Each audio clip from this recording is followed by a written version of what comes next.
据媒体报道称，近日俄罗斯出动2架 Su-24战斗轰炸机前往波罗的海巡航飞行，中途竟然飞向了波兰石油平台，距离波兰这个石油平台最近距离仅有50米，这个位置几乎是在波兰的经济专属区。俄罗斯这次已经不能称之为打脸，这完全是把波兰的脸按在地上摩擦。要知道，俄罗斯的 Su-24战斗轰炸机性能是非常强大的。这架战机是俄罗斯一款全天候、超音速、变后掠翼双锁双发战斗轰炸机，它具备强大的对地轰炸和攻占格斗的能力。它在可变后掠翼的设计2种模式下，能够非常轻松的在低空和高空都进行突防。它有8个武器外挂点，可以携带高达8吨的外挂荷载，甚至能够挂载核弹，代号击剑手，被网友亲切地称呼为炸弹卡车。这次竟然飞行到距离波兰石油平台50米左右的范围内，要知道这已经是肉眼可以清楚观察到的距离，这表示俄罗斯如果要是发动攻击，波兰将毫无招架能力，这几乎是在波兰领土内了。看到这架飞机的波兰民众都不敢相信，有波兰民众就表示这是从来没有发生过的事，这肯定是我们盟友瑞典的战机，只是在执行巡航任务，可能是在和我们开玩笑。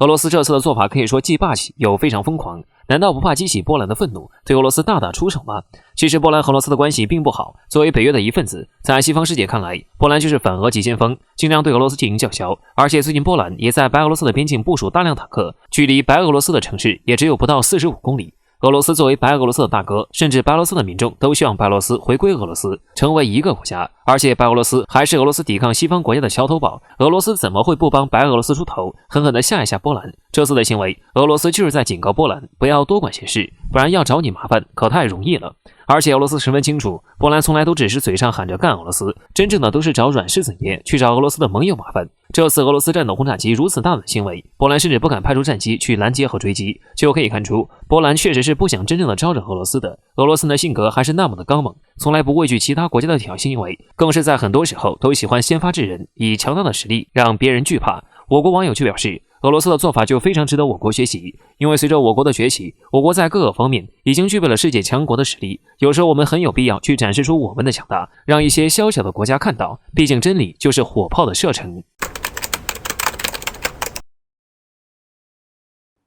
很多军迷朋友心中或许有一个疑问，现如今中国的航天能力在世界处在什么水平？从目前来看，这一问题是很难下定论的。当然，这并不是在否定中国航天能力，而是因为中国航天技术的发展太快了，每隔几个月就会传来一个新的捷报，所以要是非得说出个结论来，用未来属于中国航天似乎最合适不过。日前，中国航天试验再次传来一个好消息，在成功将吉林1号高分 02F 卫星顺利发射升空后，中国年度航天发射次数也迎来了一个大突破，也即突破年度40次发射记录。这一数字背后究竟意味着什么呢？从频率分布来看，这就相当于中国航天每个月都需要发射大概4枚航天器。对比看来，中国航天一个月的发射次数就相当于一些欧洲国家1年的发射次数，巨大差距由此就显现出来了。而展望未来，中国的航天计划也令人十分振奋。比如距离现在最近的一步是到2022年左右，中国天宫站全面落成。而随着这一空间站的建成，中国相应的航天活动也会迎来爆发期，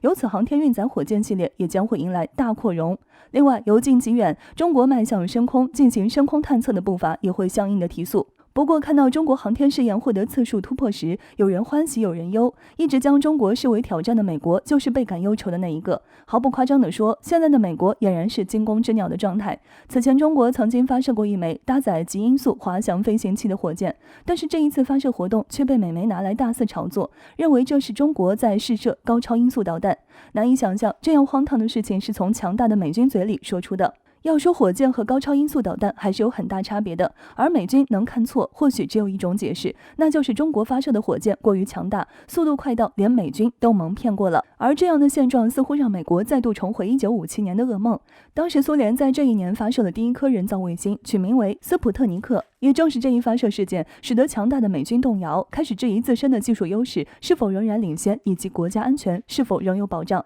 而为了纪念这一时刻，这一事件也被称之为斯普特尼克时刻。现如今，随着中国的发展，美军最高将领马克米利警告称，看中国试验，我认为它非常接近斯普特尼克时刻。中国取得的长足发展吸引了所有人的注意。显而易见，美国最高将领的这一担忧不仅是包括军事领域，还包括航天等多个领域。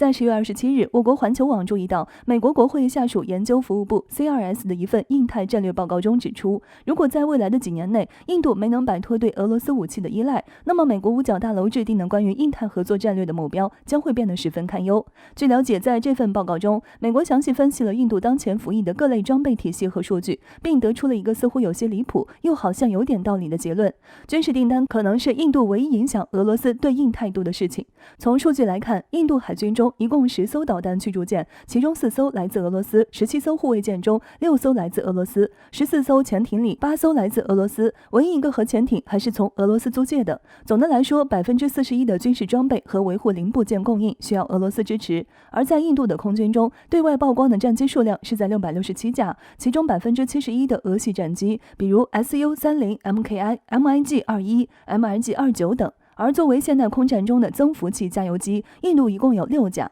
均为俄罗斯的 IL-76。而在陆军中，俄罗斯体系下的装备和武器占据了印度陆军的90%。主力装备中，如坦克基本是俄罗斯的 T90、T72， 步兵战车是俄罗斯的 BMP-2。在战场火力支援方面中，也是大量从俄罗斯引入的 D30 榴弹炮、M46加农炮和 BM30 火箭炮系统。也不知道印度是信奉造不如买，还是内部人员已经将之视为脱贫致富的核心手段。就连最基本的轻武器步枪都是与俄罗斯合作制造，但因为印度本土的生产技术实在堪忧，造了200万支之后还是放弃了，彻底改为购买。基于这样的数据分析，美国国会这个下属的研究服务部就十分担心，俄罗斯不会坐视印度人直接挑起战争，这会意味着俄罗斯失去一个可以预料的稳定的东部，而一旦失去俄罗斯在军事装备上的支持，印度军队将会直接瘫痪。很有意思的是，美国人对于到底要不要和印度深入合作还是很纠结的。美国国会的这份报告中就坦率地指出，印度是一个严重依赖外来武器装备供应的国家，